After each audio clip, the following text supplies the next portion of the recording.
All right, welcome to the Foundry Demo Day. It's on November 19th here. We're going to show off some improvements to the DEETH landing page, or the DEETH dashboard, I should say, and as well as the foundrydao.com website. And then I'm going to show where I'm at with the NIMS NFT project near the end. So yeah, Chris will show off that stuff to begin with. Cool. Can you just enable the sharing, please? There you go. Righty, so we made a bunch of improvements on the DEETH dashboard. We improved the styling quite a lot. It was very minimalistic when we showed it last week. We also added this slider at the bottom where you can actually change the range. And then that also shows if you would have made a loss, it actually turns the stuff to red. And then if you made gains, okay, that still wouldn't have made you gains. Just drag it there. That still wouldn't have made you gains. There we go. There's some gains. Yeah, also another good one is to see this range. So if you bought DEETH in October, and then it shows the extra growth you would have had. Obviously, with this big dip, you know, DEETH amplifies the upside, but it unfortunately also amplifies the downside. So you can see that quite evidently here. But nonetheless, we improved the styling quite a lot. Also the input fields and the date range selectors. If you'll see as you change these, it actually disables these fields until the calculator is done. And yeah, we also just made the whole loading screen a bit nicer. And since it's on the live graph API, it's also nice and fast for you to make those changes. I'm not 100% sure if we showed this last week, but we also overlaid the Connect Wallet button on the deposit section, which was a bit confusing since it was only at the top right. That's pretty much it on the DEETH dashboard. Was there anything, I don't think there was anything else on here. No, I think that's it. Okay, the other thing we changed on the website, we fixed these icons that were still broken. And we also fixed the roadmap bullets to make them much nicer. And something you can't really see, which I mentioned last week or spent time, is also we added the analytics to the Foundry DAO site. So can't really show that visually. I mean, we can show once we track the analytics, but yeah, we do have that tracking on the site now, so we can at least see who's visiting it, where they're coming from, how much time they're spending, etc. Yep. The other thing was the governance should Logan, do you want me to show the governance stuff? Or should we just explain? I actually haven't even looked at it yet, but Elmer sent me the link. So I can just show what that looks like. Sorry, I'm gonna sneeze here. I guess I scared it away. Okay. Yeah, so let me go ahead and start some demos. I'll do the governance first here. Oh, let me just, sorry, let me close all my messengers. That way the mob boss doesn't reveal his relationship with me accidentally, you see.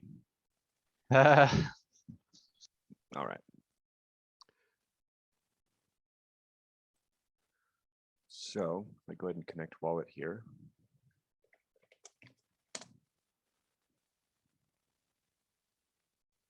By the way, guys, Logan's MetaMask password is 123456789. Yeah, but it's all spelled out, so it's harder to guess, you know. So it's not just the numbers, you have to spell out the numbers. Just bleep out this part. Yeah. Okay, so I'm on Matic here. I think I need to connect again. Now, I'm not sure. Oh, here it is. Okay, so this is our sort of our debug little output here. You know, actually, I don't think I can really demo this very well because I don't even have the Fry in my account here. I wasn't planning on demoing this. But I'll just explain what this is, what the functionality here is.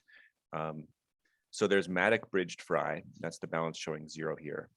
And if this was a non-zero balance, it would be giving me an option to governate the Fry, which is to turn it wraps that Fry into a comp-like token for this comp-like governance. And then that G Fry is then what I can delegate to. And if I delegate it to myself, I would have some voting power. So what we're implementing, and this is sort of the last link that will let other people use governance, is just an interface to turn the bridged Matic Fry into G Fry, and sort of guide them through that through the UX. So yeah, Elmer And said then this we're works, but yeah, go ahead. Yeah, we're just so everybody knows, we're busy making a nicer step-by-step design and also a visual flow of how the governance works so that anybody can understand it. We're Right. also doing the opposite of what Logan explained. So you can de-governate and also, Right. well, not really de-delegate, that's not needed, but you can de-governate and turn it back into Fry. Logan, a question that I want to ask, just because somebody Mhm. might be thinking about it now and then we have the answer for them. If I turn Fry into G Fry, is my voting power calculated as a percentage of all the Fry that's turned into G Fry, or as a percentage of all the Fry in total? All the Fry in total. So the way the Okay. governance contract work is it has specific numbers that there's a quorum vote. So I think it's 0.5% of 100 million Fry. So I don't know what the math is exactly on that, but that is I think that's the proposal threshold. So there's a specific number of Fry that you need to be able to propose, and there's also a slightly bigger specific number that any vote would need to pass. And so that's a number. It doesn't really matter how much Fry has been bridged. Yeah. And we Okay. got to those specific numbers by just saying, okay, well, how much percentage of Fry should we roughly, require for someone to do a proposal? But then we turned that percentage into an actual number that's just static on the governance code.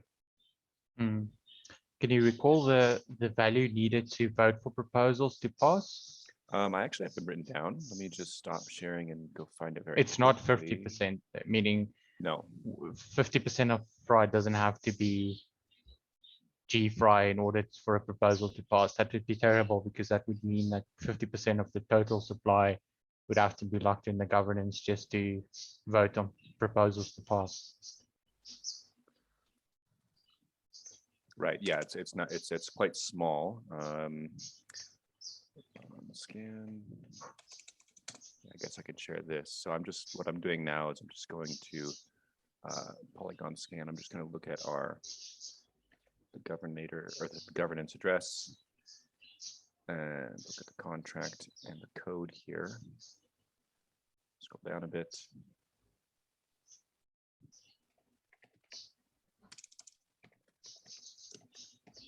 There it is. So here we go. Okay, this isn't right.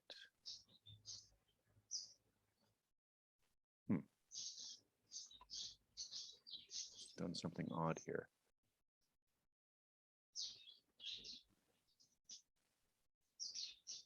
Oh, this is using an old version of governance for testing. That's why these values aren't right. I thought I'd written them down. But I believe it's 0.5. So it's 0.5% of 1 million to get for the proposal threshold. Okay. And then it's, I believe, let me think about this. I think it's like 5% for the minimum amount that a proposal needs to go through. There's also a waiting period as well. So I think it's like 3 days that a proposal takes to go through. And then we're also going to add in sort of notifications. It's one of the last things we want to put in to have a complete governance. So that'll either just be something that sends a mail to me and Skulk directly, or maybe something that other people can use as well. But just the thinking there being that we want large Fry holders to be able to be notified when there's a proposal being passed, just to help protect against someone trying to steal everything or do something silly. Okay, that makes sense. Yeah. Thanks. You want to show the NIMS? Yeah, so the last thing I'll show is the NIMS. This is an NFT project that I've approached a couple of different times now.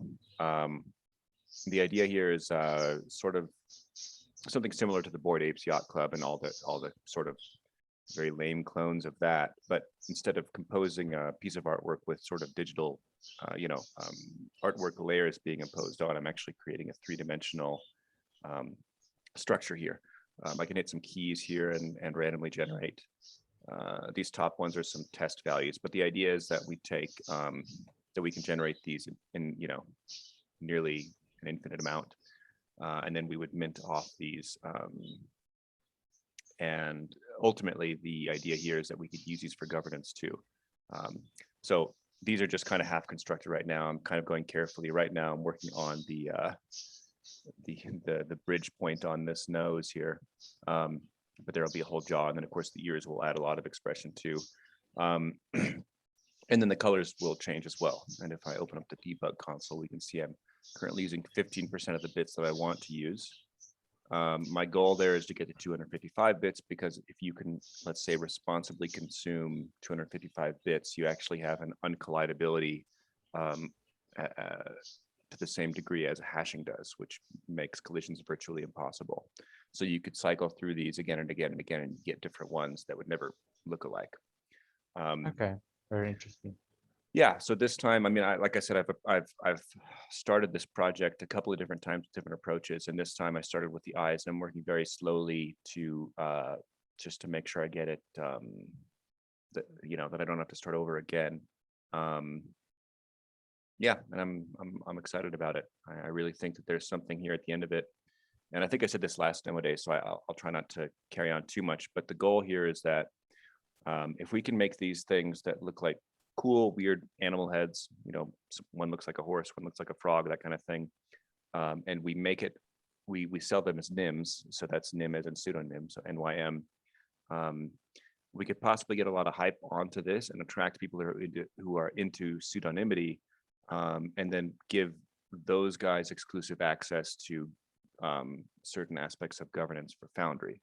And if we can do that, that might be just an incredible way to bootstrap a community that cares about like radical freedom and stuff like that. So that's why I'm dedicating so much time in these next few weeks to this. I really think it could solve a lot of problems for us. But yeah, that's the demo. Alrighty. Cool. Thanks, Logan. I think that's everything. Sweet. Alrighty. Thanks for watching, guys. Okay. See you next week. Have a nice one.